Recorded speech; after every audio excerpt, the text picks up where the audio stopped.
And in the Impact segment tonight is the federal government, through the PRISM anti-terror program, confiscating and storing the emails of Americans. That is a crucial question. Joining us from Washington is Senator Rand Paul of Kentucky. Is the NSA tapping into the email system, Senator? Do you know? No, I don't think I have an absolute understanding of it because they won't tell us. You know, Director Clapper has said, oh, we're not collecting them. I don't know. Does that mean he's just not storing them? What does he mean he's not collecting them? All right, so you don't know. He said the same thing about phone calls. You don't know. The whistleblower, he's running away from the authorities now. He says they are doing illegal stuff, and that's why he came forward, put his whole life on the line. What do you think of this whistleblower guy? Should we track him down, bring him back, and try him? You know, I think what's most important is that what he's talking about, which is the Bill of Rights, the Fourth Amendment, the right to be free from unreasonable search and seizure. So that does rise to a very high level for me. And then you have to ask yourself, he's practicing civil disobedience. Right. And many times in our history, we've honored people who have done that. I'm reserving judgment on that. I am worried on the one hand about people who release information who might get people killed in the field. I don't think this rises to that. I think he released information to say, look, the Bill of Rights is being ignored, and I think that in many ways is a noble gesture because he's having to give up a great deal. Okay, he will be on the run. You would agree with me, though, that we can't have anarchy and everybody deciding what national security secrets to leak to the Guardian newspaper, the Washington Post. Right. There's got to be some orderly process here. And if he does it, as you said, it's an act of civil disobedience. He's got to come in, explain it, and prove it. He hasn't proved it yet. All we have are allegations, Senator. This might not be happening at all. The PRISM program might not be violating anything. Well, you know, I think the question is, and see, it's a bigger question, it's really about whether or not when you give your records to a third party, you still have protection. Because the court actually may well rule, according to the court cases from the 1970s, Miller and Smith, that your records, when somebody else holds them, you don't have a Fourth Amendment protection. I disagree with those rulings and think we need to revisit them because your cell phone records actually can be used to trace your movement.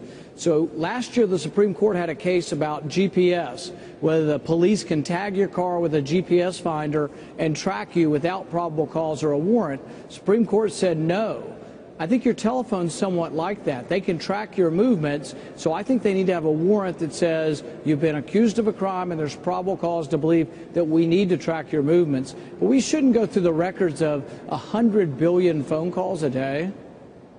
However, if the National Security Agency and the CIA and everybody else says we need this capability to snuff out terrorism, I, as an American, don't have any problem with time and place of calls. I don't have a problem with that. And I think it is constitutional for the authorities in an anti-terror program, very well defined with a FISA warrant, to do it. All right, not any cop anywhere slapping a little gizmo on your car. I agree with the Supreme Court there. But your time and place would be only targeted phone calls, which I'm not opposed to also. It would be targeted suspicion, and you're presenting a case to the court. When you look at every phone call that Verizon made over 3 months. They don't. They store them, and then when they get a hot line, then they throw the hot line in and see who's called it. I really don't have any problem with it, but I do have a problem with listening to the call or reading the email, and that's the crux of our discussion here. Right. Well, now, you as a senator, I just want to be quite clear here. You as a senator who is very interested in this situation, you don't know what the National Security Agency is doing, whether they have culled these emails and are storing them in Utah or wherever. You don't know, correct? I only know what they will tell me, and that's very limited, and some of what they tell me I'm not allowed to talk about. But what I can talk about is what has been revealed by this whistleblower, that 1 billion records are being looked through, are being sorted and sifted through. This is a real problem. Any of them emails, and something or are that they all really calls? invades the right to privacy. Are any emails being looked at, or is it all telephone calls? Right.